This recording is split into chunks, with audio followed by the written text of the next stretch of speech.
अस्सलाम वालेकुम dear students. आज हम डिस्कस करने जा रहे हैं कि √2 स्क्वायर रूट 2 इरेशनल नंबर होता है। लेकिन खाली इस लेक्चर में हम सिर्फ ये डिस्कस नहीं करेंगे कि √2 इज़ इरेशनल नंबर।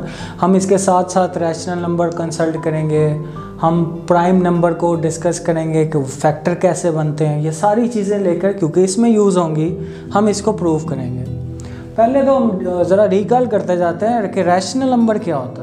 आप लोगों ने सबने पढ़ा हुआ है मैट्रिक में। रैशनल नंबर आप लोग इजीली लिखते हो, हर वो नंबर जो कि P/Q की फॉर्म में लिखा जाए, जहाँ पे P और Q कोई भी इंटीजर हो सकते हैं। साथ में इंटीजर भी डिस्कस कर लेते हैं। इंटीजर क्या होते हैं?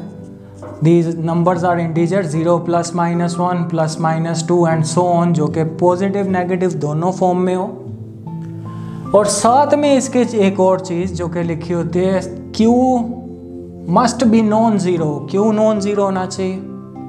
क्यों नॉन ज़ीरो क्यों होना चाहिए? क्योंकि डिनोमिनेटर के में जब ज़ीरो आ जाएगा it will make it infinity, उसका कोई जवाब नहीं होता, अनडिफाइंड नंबर हो जाता है। तो वो आपने उससे अवॉइड करना, डिनोमिनेटर में ज़ीरो नहीं आना चाहिए। तो रैशनल नंबर हमने देखा हर वो नंबर जो कि P/Q की फॉर्म में लिखा जाए। अच्छा, इसके अलावा जो नंबर, कोई भी और नंबर, वो सारे के सारे इरेशनल नंबर होंगे। इरेशनल नंबर कौन कौन से हो सकते हैं उसकी एग्जांपल भी देखते हैं। इरेशनल नंबर में क्या फॉर्म होगी? सारे के सारे number real number minus rational. Simple word में लिख दिया कि तमाम रियल नंबर में से अगर रैशनल निकाल लिए जाएं तो बाकी जो नंबर बचेंगे दीज आर इरेशनल। या फिर आप उसको ऐसे भी लिखते हो, Q डैश से डिनोट करते हो, every number which can not be written in the form of P/Q, जो P/Q की फॉर्म में ना लिखे जा सकें। P और Q कोई भी इंटीजर हो, ये सारे के सारे इरेशनल नंबर कहलाएंगे। अच्छा, इरेशनल नंबर का आपको पता है, हम इसकी एग्जांपल देखना चाहें तो इरेशनल नंबर की एग्जांपल √2। अच्छा, ज़रा बात करते हैं रैशनल नंबर और इरेशनल नंबर में फ़र्क क्या। आपको अगर याद हो, 2 बेसिकली नेचुरल नंबर हम डिस्कस करते हैं या इंटीजर डिस्कस करते हैं, क्या ये रैशनल नंबर भी है? जी बिल्कुल, क्योंकि 2 can be written in the form of 2/1। इस फॉर्म में लिखा जा सकता है, और हर वो नंबर जो इस फॉर्म में लिखा जाएगा this is a rational number. √2 के लिए अगर क्वेश्चन आता है, √2 इरेशनल क्यों है, ये भी तो लिखा जा सकता है √2/1। यहाँ पे फिर क्या प्रॉब्लम आई कि ये क्यों इरेशनल हो गया, ये क्यों नहीं रैशनल हुआ? कंडीशन क्या थी? कंडीशन ये थी P/Q की फॉर्म में लिखा जा सके, बिल्कुल ठीक है, लेकिन P और Q कौन से नंबर होने चाहिए? These must be some integer, चाहे वो पॉजिटिव इंटीजर हो चाहे वो नेगेटिव इंटीजर हो, 0 +, -1 +, -2 इस फॉर्म में हो। ये √2 इंटीजर तो नहीं है, चाहे वो बटे में लिखा गया। तो जब ये इंटीजर नहीं है, this does not belongs to rational number, ये रैशनल नंबर नहीं है। अच्छा, आगे मजीद बात करते हैं। अब बटे में बात आ गई है, फैक्टर में बात आ गई है, तो रैशनल नंबर में अगर डेसिमल में, क्योंकि हम कैलकुलेटर यूज़ कर रहे होते हैं, कैलकुलेटर में तो पॉइंट्स में जवाब आ जाता है, बटे में नॉर्मली नहीं आता। वैसे डिजिटल जो अच्छे कैलकुलेटर्स हैं उनमें अब आ भी जाता है बटे में। तो उसके लिए हमें कैसे पहचान होगी? याद रखिएगा, अगर तो डेसिमल के बाद टर्मिनेटिंग का मतलब होता है ख़त्म होना। पॉइंट के बाद जवाब आ गया, चाहे 5 फिगर के बाद ख़त्म हो गया, तो फिर ये है रैशनल नंबर। इसी तरह अगर ख़त्म नहीं हो रहा, रिक्योरिंग हो रहा है, रिक्योरिंग मतलब रिपीट कर रहा है, कुछ इस तरह की फॉर्म, लेट्स सपोज मैं वैसे एग्जांपल दे रहा हूँ 2.202020 और चलता जा रहा है, ये ख़त्म नहीं हो रहा। लेकिन इसमें क्या खूबी है कि ये रिक्योरिंग है, ये रिपीट कर रहा है, और जब रिपीट हो रहा है तो फिर भी ये रैशनल नंबर है। अच्छा, हमने पढ़ लिया रैशनल नंबर्स डेसिमल में कैसे पहचान की जा सकती है, these are terminating and recurring. अगर इसी तरह इरेशनल नंबर में हमें जज करना हो कि पॉइंट में आपके क्या पहचान रखोगे इरेशनल नंबर्स के, तो नॉन टर्मिनेटिंग अगर हो और नॉन रिक्योरिंग हो, यानी कि वो पॉइंट के बाद ख़त्म नहीं हो रहा और रिपीट भी नहीं कर रहा। मिसाल के तौर पे आपके पास अगर आ रहा है 2.1 2 3 4 5 6 7 8 9 और चलता जा रहा है, ये ख़त्म भी नहीं हो रहा, और देखें रिपीट भी नंबर नहीं कर रहे, मतलब 2 डिजिट के बाद जैसे इसमें रिपीट कर रहे थे या 3 डिजिट के बाद रिपीट भी नहीं कर रहे हैं और ख़त्म भी नहीं हो रहे हैं, तो ऐसे जो आपके पास नंबर्स हैं पॉइंट में आप कह सकते हो दीज आर इरेशनल नंबर। हमें पहचान पता चल गई है, हमें रैशनल नंबर का भी अब पता है, either that is in the form of fraction या फिर इन the form of point decimal, तो इसी तरह इरेशनल नंबर्स का भी। अच्छा, हम जाते हैं अब नेक्स्ट डिस्कस कर लेते हैं कि फैक्टर अगर नंबर में बात की जाए, मिसाल के तौर पे 6 है, उसमें अगर आपसे पूछा जाए फैक्टर्स बताएं इसके, तो आप इजीली बता सकते हो दीज आर 2 and 3, या फिर अगर आप कहते हो 9 है तो फिर 3 × 3। लेकिन अगर कोई प्राइम नंबर हो, प्राइम नंबर कौन सा होता है, प्राइम नंबर पहले लिख लेते हैं, हमें पता है प्राइम नंबर्स कौन से होते हैं, जो कि अपने अलावा और 1 के अलावा किसी पे डिवाइड नहीं होता। दीज आर 2 3 5 7 और सो ऑन। अगर ये नंबर हो और इसके फैक्टर्स की बात की जाए तो हमें पता है 7 का फैक्टर कौन कौन सा होगा, या तो 1 होगा या फिर 7 होगा। अगर हमारे पास देखें 9 के फैक्टर हैं 3 और 3, 6 के फैक्टर हैं 2 और 3। इनमें अगर कोई एक प्राइम नंबर आ जाए, इसमें जब तो दोनों ही प्राइम नंबर हैं, कोई एक भी प्राइम नंबर आ जाए फैक्टर, तो याद रखिएगा अगर कोई प्राइम नंबर इसका फैक्टर है तो इसके स्क्वायर का भी फैक्टर होगा 36, which is basically square of 6, इसके फैक्टर में भी आ रहा होगा। वो चेक कर लेते हैं।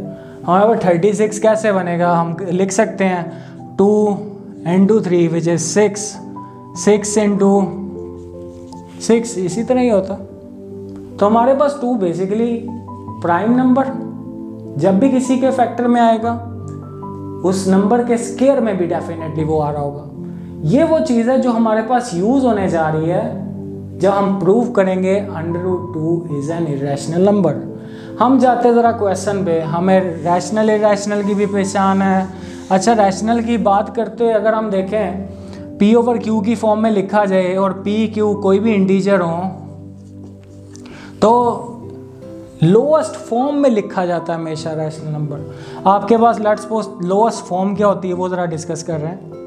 3/9 एक रैशनल नंबर है, लेकिन आप 3/9 को 3/9 नहीं लिखते हो, आप लिखते हो इसकी लोएस्ट फॉर्म, आप काट के इसको लिखते हो 1/3, because this will be cancel out on 3, 1/3 ये है इसकी लोएस्ट फॉर्म।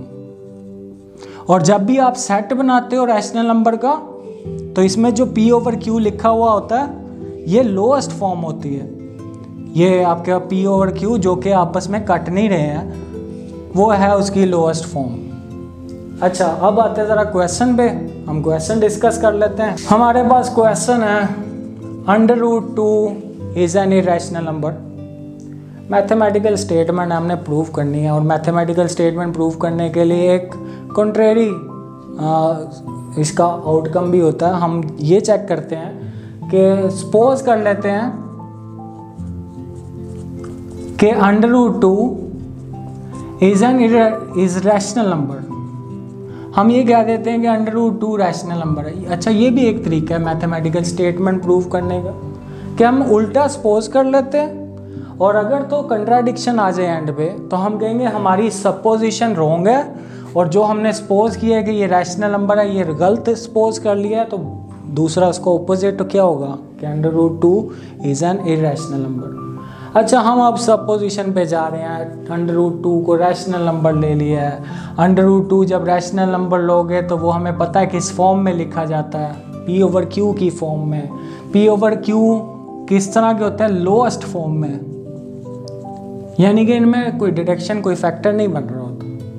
अच्छा, ये अगर रैशनल नंबर लें तो √2 P/Q की फॉर्म में अगर हम इस इक्वेशन को स्क्वायर ले लें तो क्या बनेगा, 2 = P² / Q²। या फिर P square is equal to 2q square, ये इक्वेशन बन रही है। अच्छा, इस इक्वेशन में आपको क्या अंदाजा हो रहा है? P square is equal to 2q square से क्या मुराद है? कि ये तो आपको बता रहा है 2 फैक्टर बन रहा है किसका? पी स्क्वायर का, क्योंकि 2 से मल्टीप्लाई हो रहा हो, जब भी 2 से मल्टीप्लाई होकर आ रहा है तो 2 उस पर पूरा पूरा डिवाइड हो रहा है, उसका फैक्टर बन रहा है। This tells that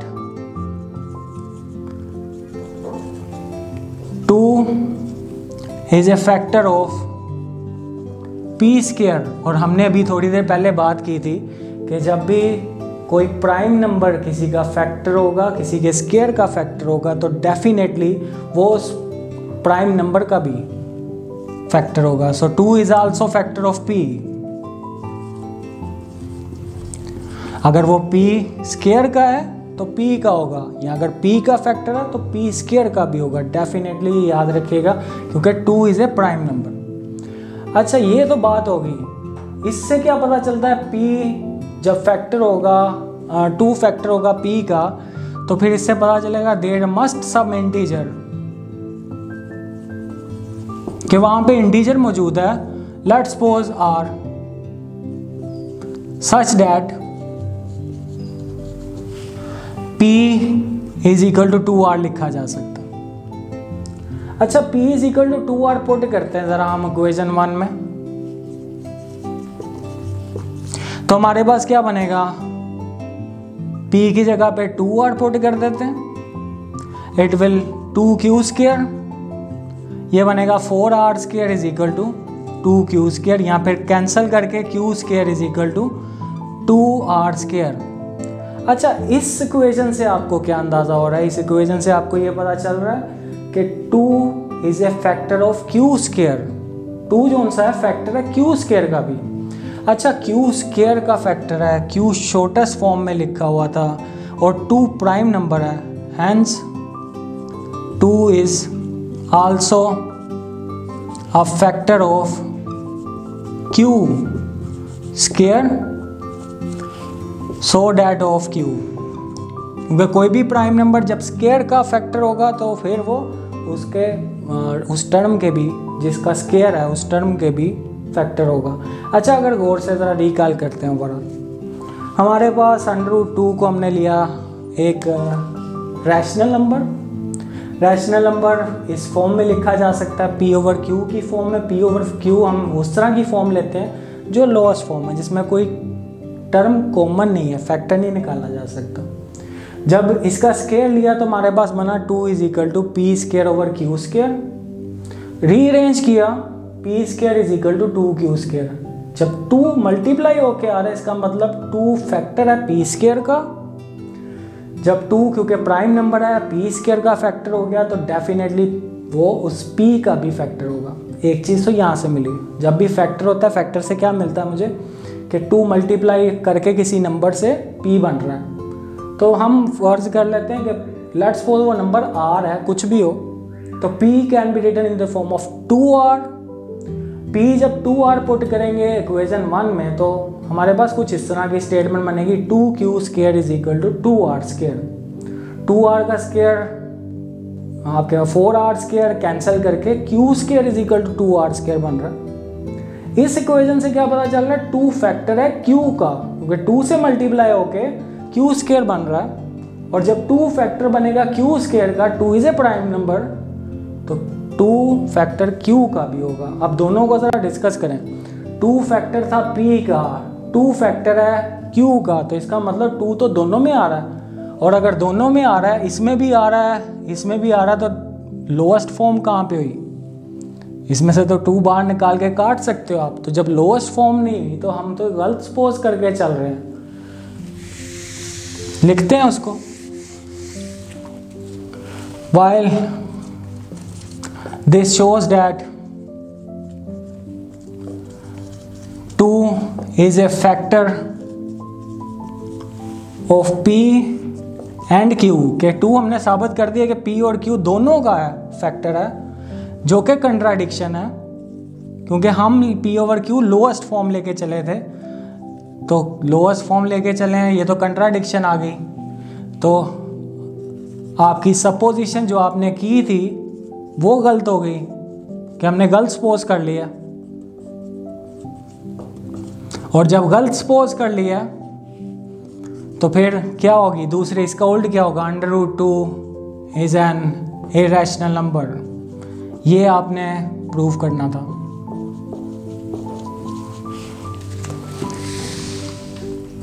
ji dear students, hopefully आपको ये लेक्चर समझ लग गया होगा कम्प्लीटली। फिर भी अगर कोई क्वेश्चन हो तो इंडिपेंडेंटली आप हमारी वेबसाइट पे KYC आपको मेंशन कर दी जाएगी, उस पे या फेसबुक पे आप फीडबैक भी दे सकते हैं, और कोई भी क्वेश्चन हो रेलिवेंट तो आप पूछ भी सकते हैं। और हमें इजाज़त दीजिएगा। Thank you very much. अल्लाह हाफिज़।